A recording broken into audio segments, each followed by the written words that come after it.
They say the screams could be heard for miles. Summer 1462. You're an Ottoman soldier in the most powerful army on earth. You've conquered Constantinople.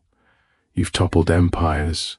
You're marching into a tiny principality called Wallachia to crush a rebel prince. It should take weeks, maybe days. Then you smell it. Death, rot, something else you can't quite name. Your column slows. The scouts have stopped moving. And as you round the hill near the capital city, you see it. A forest. But the trees, they're not trees. They're human beings. 20,000 of them. Your brothers, your comrades, lifted into the air on wooden stakes, arranged in perfect geometric rows as far as the eye can see. Some have been dead for weeks, their bodies bloated and black. Others are still moving, still breathing, still screaming. Your sultan, the man who conquered the Byzantine Empire, takes one look and turns his entire army around. What kind of mind creates something like this? And here's the part that should terrify you. This wasn't madness, it was strategy. Cold, calculated, and horrifyingly effective. The story you think you know about Vlad the Impaler, it's a lie. Not because it didn't happen, but because the truth is so much worse. This is the full account of how one man weaponized human suffering so effectively that it changed the course of empires. And by the end, you'll understand why the real horror wasn't what he did to bodies, it was what he did to minds. Let's start with a question nobody asks. What breaks a human being so completely that they become capable of this? The year is 1442. Vlad is 11 years old. His father, Vlad II, Vlad the Dragon, has just made a deal with the devil. Not a metaphorical one, a real one with a name, Sultan Mehmed II of the Ottoman Empire. The deal is simple. Vlad II gets to keep his throne in Wallachia. In exchange, he hands over his two youngest sons as hostages, insurance living collateral to guarantee his loyalty. So young Vlad and his brother Radu are torn from their home and delivered into the heart of the Ottoman Empire, not as prisoners in dungeons, but as guests in the palace at Idon and later Agrias. They're given fine clothes, education, military training. They're taught Turkish, Arabic, philosophy, and the Quran. On the surface, it looks like privilege. But here's what the history books gloss over. This wasn't education. It was psychological warfare. Vlad spent his formative years, 11 to 17, watching his captors perfect the art of empire building. He studied how the Ottomans used fear as a governing tool. He witnessed public executions designed not just to punish, but to traumatize entire populations into submission. He learned that terror, when applied with surgical precision, was more effective than any army. And he learned something else. He was utterly powerless. While his younger brother Radu adapted, even forming a close friendship with the Sultan's son, Mehmed, Vlad refused to bend. According to Ottoman court records, he was frequently punished for his defiance. Some accounts suggest he was beaten, possibly tortured. The exact details are lost to history, but what's certain is this: something fundamental broke inside him during those years. Or perhaps more accurately, something crystallized. He developed what modern psychologists might call a persecution complex, combined with an obsessive need for control, but he channeled it. Every punishment he endured, he studied. Every torture technique he witnessed, he memorized. He was building a mental arsenal piece by piece. In 1448, after 6 years of captivity, Vlad finally returned to Wallachia. He was 17 years old. 2 months later, his father was assassinated by rival boyars, the nobility who played both sides between the Ottomans and Hungarians. His older brother, Mitya, was buried alive. Vlad was alone, surrounded by enemies, backed by nobody. And here's where the story gets interesting. He didn't just want revenge. He wanted to remake the world in the image of his trauma. He would take everything the Ottomans had taught him about terror and refine it into something they had never seen before. But first, he had to wait. For 6 more years, Vlad lived in exile, plotting, planning, studying military tactics and political maneuvering, and in 1456, with Hungarian backing, he finally seized the Wallachian throne. The monster was about to be born. If you're fascinated by the documented psychological breaking points that created history's most notorious figures, hit subscribe. We're just getting started with how this broken boy became something far worse than his captors ever imagined. Vlad's coronation feast in 1456 should have been a celebration.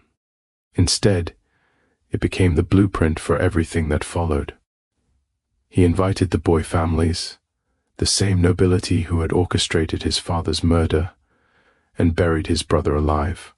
Hundreds of them arrived in their finest clothes, believing they were there to pledge loyalty to the new prince. The great hall was decorated, wine flowed freely. Then, in the middle of the feast, Vlad stood up and asked a simple question.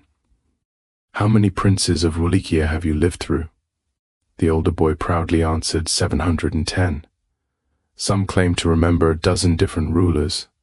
They were bragging about their survival, their political savvy, their ability to outlast any prince who sat on the throne. Vlad smiled. Then he gave an order. Every boy who had answered was arrested on the spot. But here's where you see the methodical mind at work. He didn't execute them. Not yet. Instead, he separated them into two groups based on age and health. The older ones, the architects of his family's destruction. They were impaled immediately outside the palace walls. Not quickly. The stakes were carefully inserted to avoid vital organs, ensuring they would die slowly over hours or days. Their screams provided the soundtrack for what came next.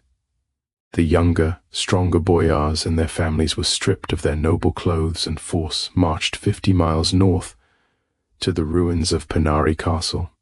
There, they were given a choice that wasn't really a choice. Rebuild the fortress with their bare hands or die. For months they hauled stones up the mountainside. They worked until their hands bled, until their fine clothes rotted off their bodies, until they collapsed from exhaustion. Most died during the construction. The survivors, they were never the same. Vlad had effectively erased the old nobility and replaced them with a new class who owed everything to him and lived in absolute terror of his displeasure. This wasn't just revenge. It was a systematic dismantling of the power structure that had made Wallachia weak. And it revealed something crucial about Vlad's psychology. He didn't just want obedience. He wanted to break people so completely that obedience became their only possible response. But this was still domestic politics. The boy were Wayan. What Vlad did next would send shockwaves across empires. In 1459, Sultan Mehmed II, yes, the same Mehmed who had been Vlad's childhood companion, sent envoys to Wallachia demanding the annual tribute that Vlad's father had agreed to pay. The demand came with an additional insult. Vlad was to present himself personally in Constantinople to renew his oath of vassalage. The envoys arrived expecting the usual political theater, perhaps some negotiation, maybe a counteroffer.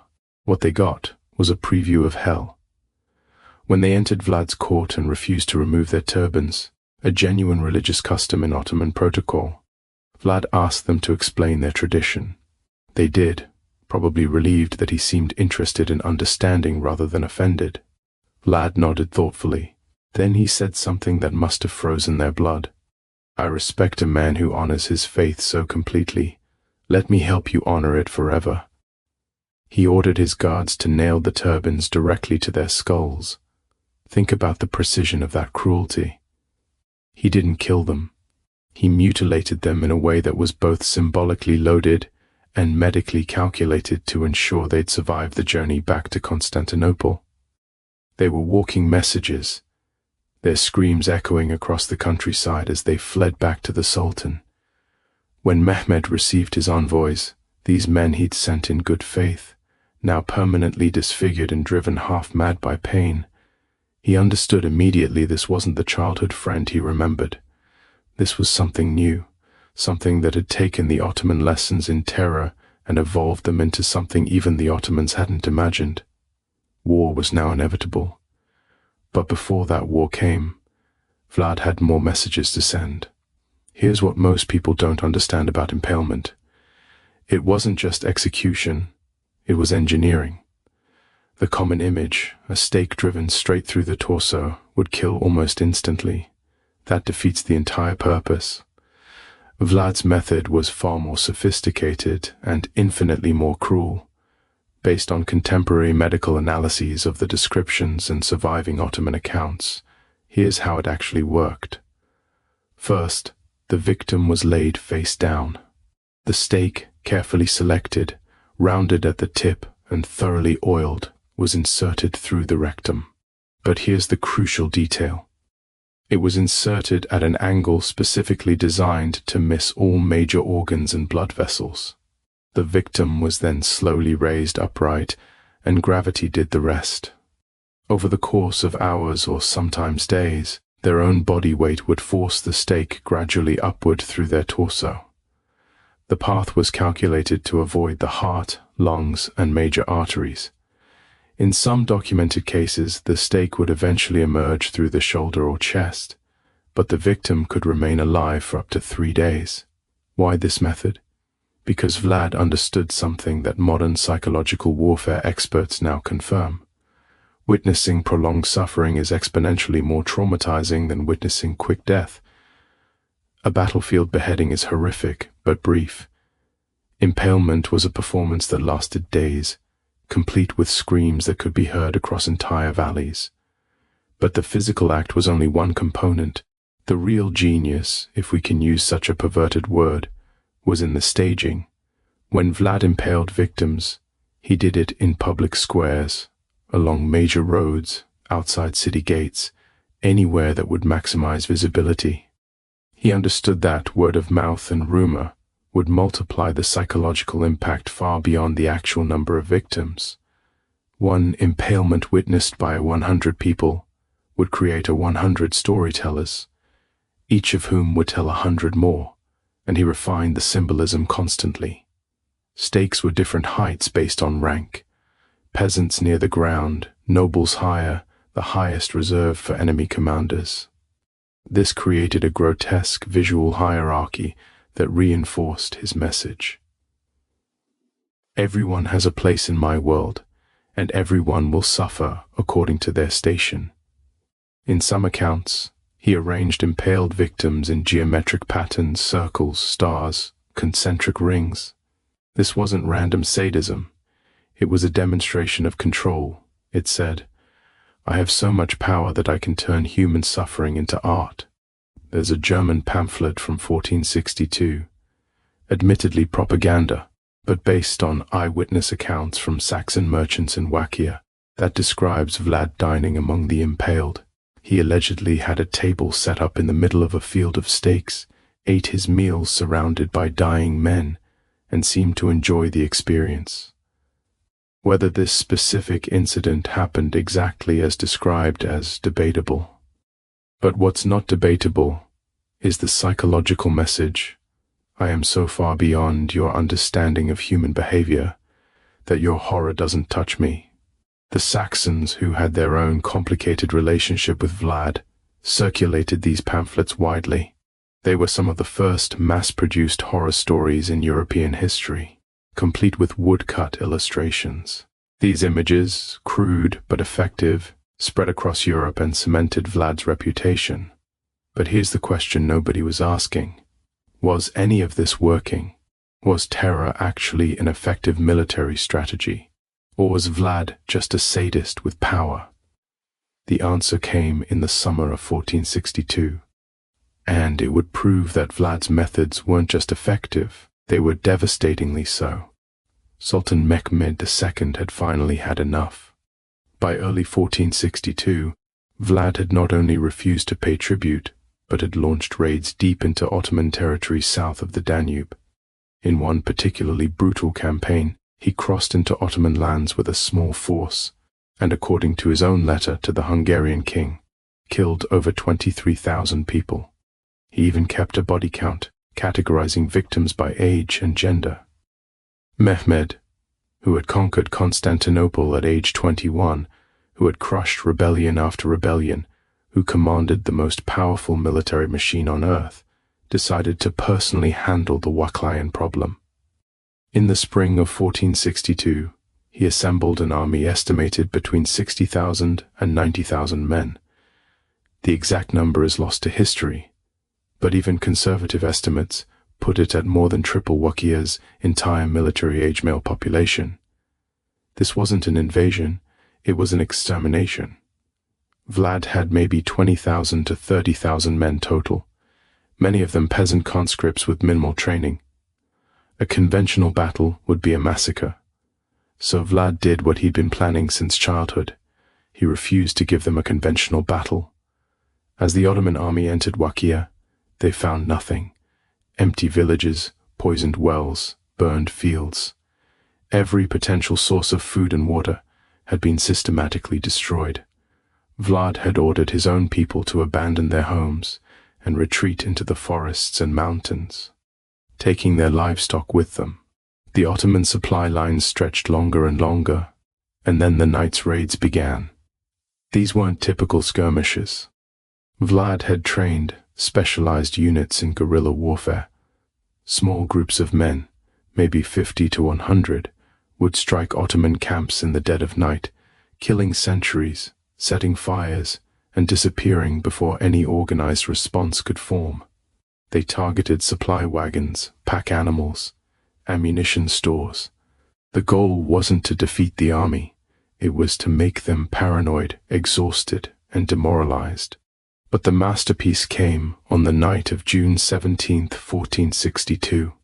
Vlad had learned from captured Ottoman soldiers that Sultan Mehmed himself was camped near Targovica with his personal guard, the elite Janissaries. This was an opportunity that would never come again. Vlad personally led a force of about 10,000 men in what became known as the night attack.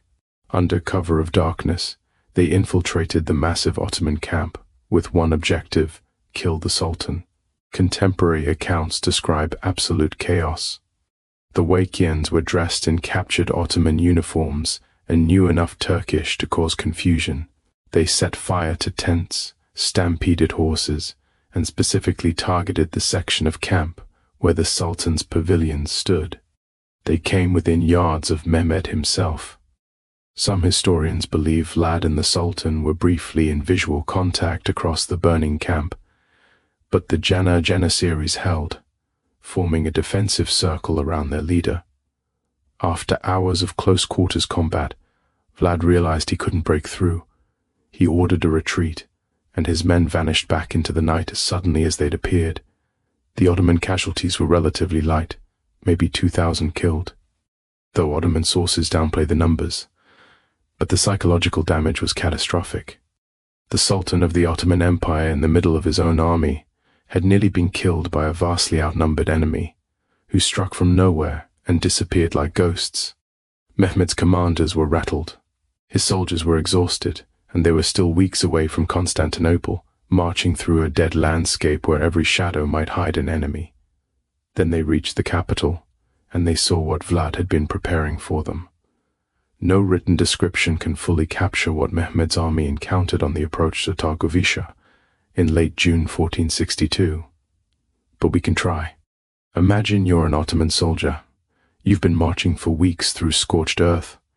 You're hungry, exhausted, and jumpy from constant night raids. You haven't seen the enemy in days. They've just vanished. That should be a good sign. It feels like a trap. As you approach the Wallachian capital, the smell hits first. If you've ever smelled a dead animal rotting in summer heat, multiply that by thousands. Then add the sweet, sick-making odor of decomposing human flesh. It's so thick you can taste it. Then you see the stakes, the first one, then 10, then 100. Then you realize there is no end. They stretch to the horizon in every direction.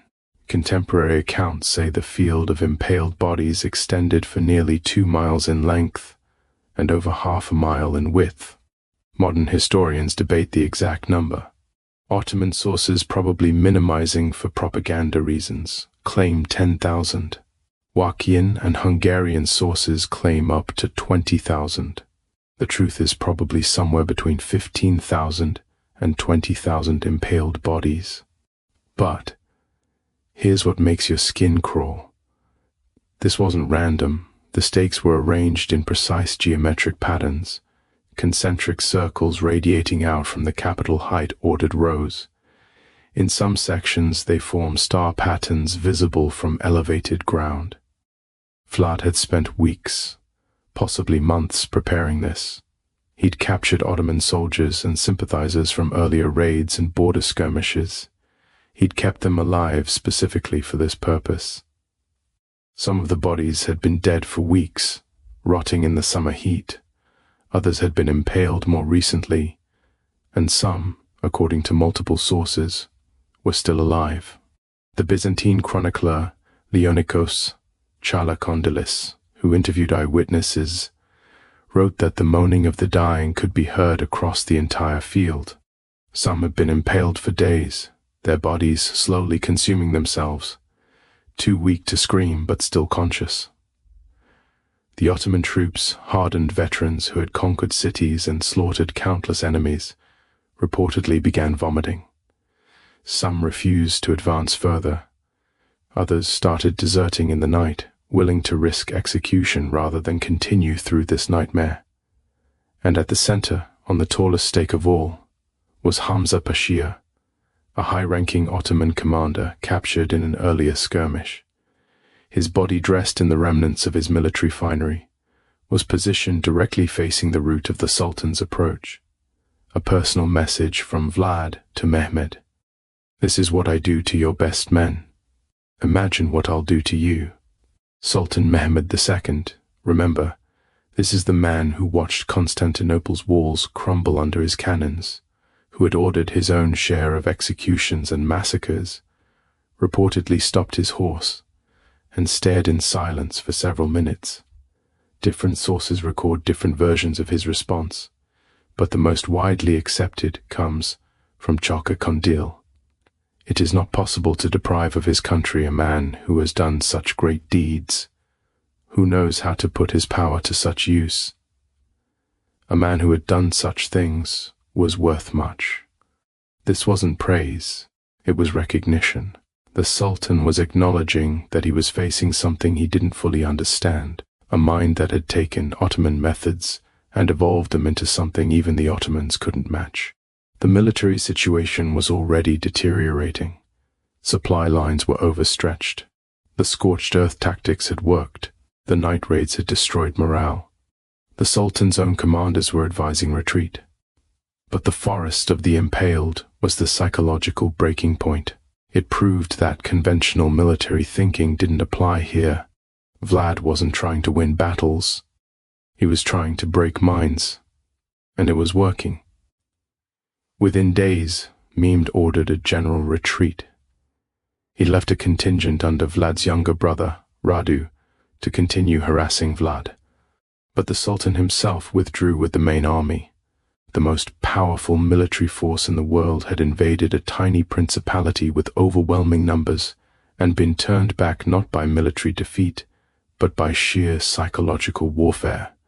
Vlad the Impaler had won, but the story doesn't end there, because what comes next reveals the ultimate tragedy. That terror, however effective in the short term, always devours its wielder in the end. You'd think that turning back the Ottoman Empire would make Vlad a hero in Christian Europe. In some ways it did. The Hungarian king and the Pope praised his defense of Christendom. But here's what they didn't understand. Vlad couldn't turn it off. The methods that defeated the Ottomans didn't stop with the Ottomans. He used them on everyone. By late 1462, Vlad was impaling Wallachian merchants for price gouging. He was impaling boyars suspected of disloyalty based on rumors. He was impaling entire villages for minor infractions. The tool he'd forged to defeat a superior enemy had become his only tool for everything. His political position deteriorated rapidly. His brother Radu, backed by Ottoman gold and soldiers, positioned himself as the sane alternative. Hungarian support evaporated as Vlad's increasingly erratic behavior alienated his allies. By November 1462, just months after his greatest triumph, Vlad was forced to flee into Hungarian territory. And here's the bitter irony. He was imprisoned by his supposed ally, King Mehmed Corvinus of Hungary, on charges that remain murky to this day. Some sources say Matthias fabricated letters to make Vlad look like he was negotiating with the Ottomans. Others suggest Vlad had become such a liability that even his Christian allies wanted him gone. He spent 12 years in Hungarian captivity, not the brutal imprisonment of his Ottoman youth, but house arrest in comfortable quarters. He even married a Hungarian noble woman and had children. By all accounts, he was a model prisoner. But in 1476, opportunity returned. Wallachia had devolved into chaos under a series of weak rulers. Moravia's prince, Stephen the Great, helped orchestrate Vlad's return to the throne, backed by Hungarian and Moravian troops. Vlad reclaimed his throne in November 1476. He had maybe 2 months to rule. In December 1476 or January 1477, the exact date is lost. Vlad was killed in battle against an Ottoman force near Bucharest. The circumstances are murky. Some sources say he was killed by his own men, either through treachery or because they mistook him for an enemy in the chaos. Others say he was overwhelmed by Ottoman soldiers. What's certain is the aftermath. His head was cut off, preserved in honey, and sent to Sultan Mehmed in Constantinople as proof of death.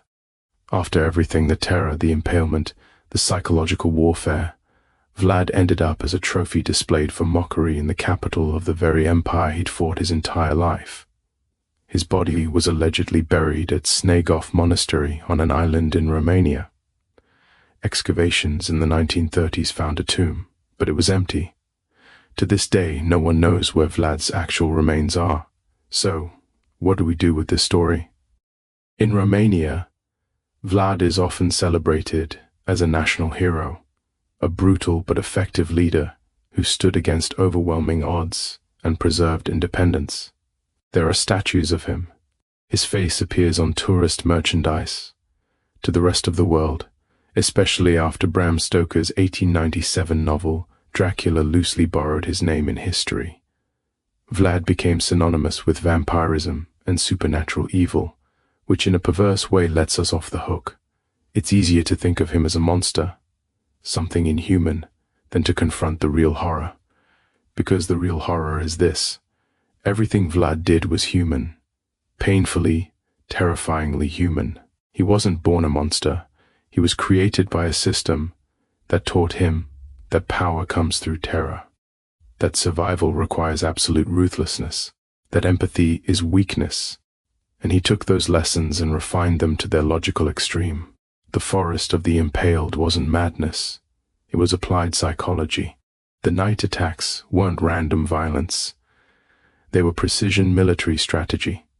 Every impalement, every mutilation, every public display of suffering was a calculated move in a larger game. And here's what should keep you awake at night. It worked. Against impossible odds, using nothing but calculated terror, Vlad turned back an empire. He proved that fear, properly weaponized, could accomplish what armies couldn't. The question isn't whether Vlad was evil. That's obvious. The question is, what does it say about human nature that this method was so effective? And what other calculated horrors are hiding in history's shadows, waiting to teach us lessons we'd rather not learn?